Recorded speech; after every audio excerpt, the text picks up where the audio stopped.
This is TWiT. All right, let's put our miseries to rest with a fine quaff. And I flashed this bottle last week as it was given to me. My friends Heather and Ben gave this to me. They've given me a number of whiskeys over the years, and this was another one of them. It's out of Missouri because they're from Kansas City. And this is Holladay's soft red wheat bourbon, which I've deliberately not had a taste of, knowing I was going to get a chance to try it with all you fine friends. So this is out of Weston, Missouri, right? In which is probably a place you probably haven't heard of. But, there's a bit of a story here on what made Weston, Missouri important. And you got to go all the way back to New France. So, before the United States was the United States, when it was just a set of colonies, New France, at its height in the early 1700s, was territory covering from Texas almost all the way to Florida, going all the way up through the Great Lakes into parts of Manitoba, Ontario, Quebec, even all the way as far as Newfoundland. It obviously shrank over time. The Spain took some territories. There's the conflicts with Britain that led to the expulsion of the Acadians, who were French-speaking colonists up in the area around Newfoundland and Labrador, who then fled to Louisiana. You now know them as the Cajuns. Ultimately, the Louisiana Purchase, which is Napoleon Bonaparte, kind of low on money, afraid of the conflict he's about to have with the English, decides rather than have the English seize more of New France, he sells it to the Americans for $15 million in 1803. And that splits up all of these things and starts to set us onto this path. And immediately after the Louisiana Purchase was done, the next year in 1804, Lewis and Clark starts their way across these new lands of America. And while traveling, they ran across a very rare limestone spring in what was still called the Louisiana Territory, would eventually be known as the Missouri Territory, because we don't have the name Missouri yet, right? Missouri doesn't become a state until 1820 when you get the Missouri Compromise. This was a slave issue where the Northerners didn't want more slave states, so the compromise was, okay, we'll grant Maine statehood at the same time as Missouri statehood, so it still remains equal, a non-slave state and a slave state. By 1837, so just a few years later, Weston is formed. It's a little town on the river, fewer than 300 people, but at that moment was one of the largest ports on the Missouri River. It's still very early days. And a few years after that, the brothers Ben and David Holladay buy the land where this spring is. Now, Ben Holladay is kind of a legend, if you may or may not have heard him. He was born in 1819 in Kentucky, and they moved to the Missouri lands, which was now a state, and we were able to buy an old stone meatpacking plant built on the site around that spring.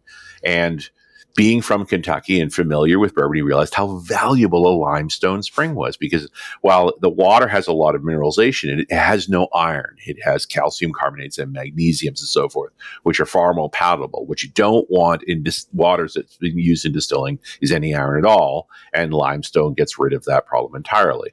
And so they set up a distillery over a few years. Ben is the one who had the money and made the deal on land. His brother David bought a lot of the equipment. They dug out the limestone spring to make it a larger well so that they could use more of the water. And by 1856, they have a distillery operating they call the Blue Springs Distillery. And they're making whiskey at 35 cents a gallon. Oh, jeez. Now, within a year or two, Ben sells gas. It's crazy. Well, it's also 1856, and there is no gas. That's not a product. Okay. Right? But, within a year or two, Ben sells his share to his brother and goes on to become become the stagecoach king. He forms the Overland Stagecoach Company, who provides travel services from the area, Missouri and the central states, all the way to the Oregon territories.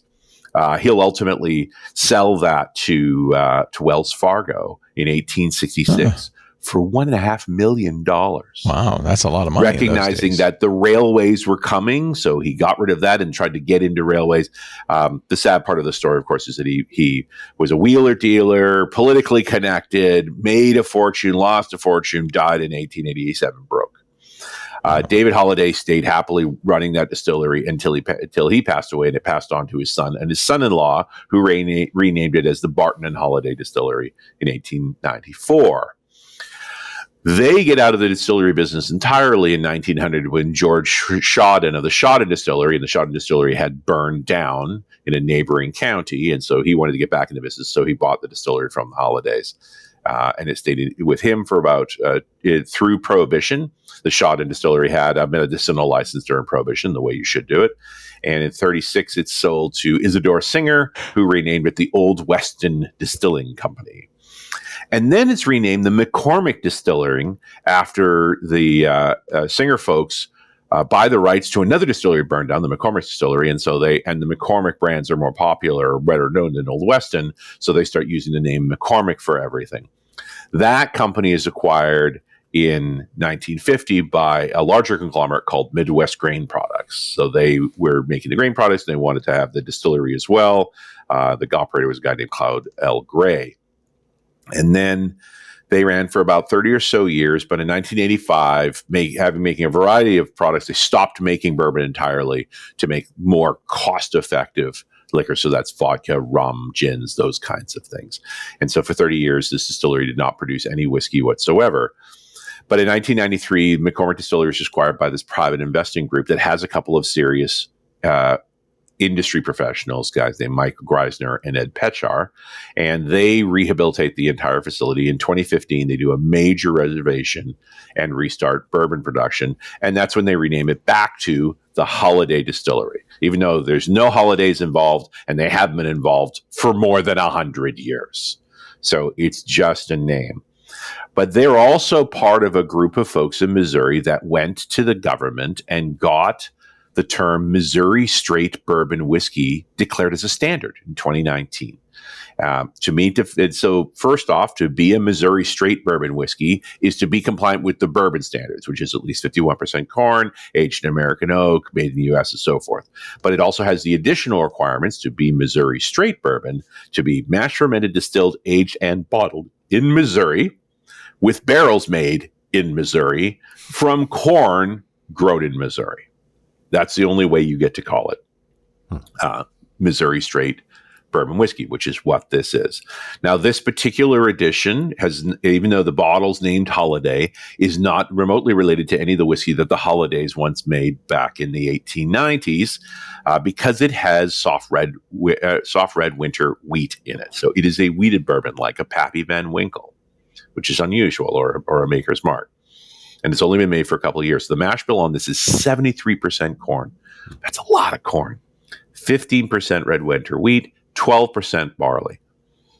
So when you smell it, it smells sweet. Like, that is sugary. Boy, that's a lot of corn. Yeah, that's potent. Of course, none of the bite of rye, just that sort of sweet, broad flavors. Why is corn bourbon sweeter? Doesn't all the sugar get converted into alcohol? Or? Most of the sugar does, but you still have those sweet notes to it. It's a flavor. Corn, yeah, you can definitely sense it. It's very different from barley in that respect.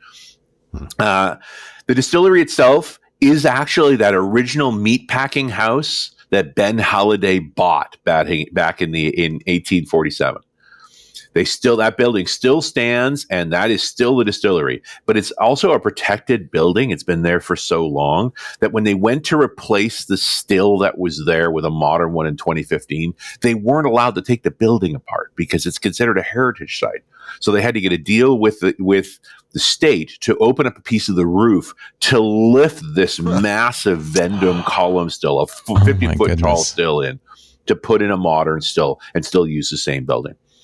They use the dual cooker system, which is very common for these kinds of mash bills. So they actually cook the corn separately from the wheat and the barley, and that's an amylase problem. So it's pretty common in that part of the world. They use the sour mash process, super common when you have a high alkali water from limestone, right? That water is going to be 8.5 pH, which is a little too alkaline to use. Sour mash is really the practice of taking the residues from previous distillation runs and putting it back into the still. It's quite acidic, so it offsets the effects of the water, and it introduces some better flavors to it. And you can see this got a lot of character to it.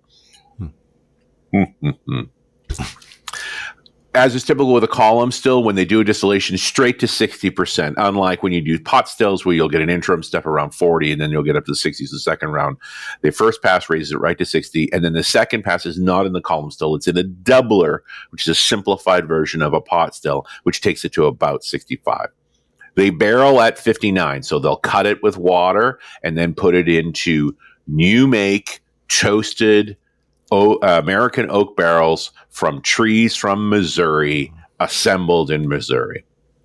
They have 2 rack houses, which are wood iron strap style rack houses. One of them 7 stories tall, considered extremely large. Although they just recently got the old cave that was part of the original structure certified to start aging barrels in. So we haven't seen any whiskey out of that old cave yet.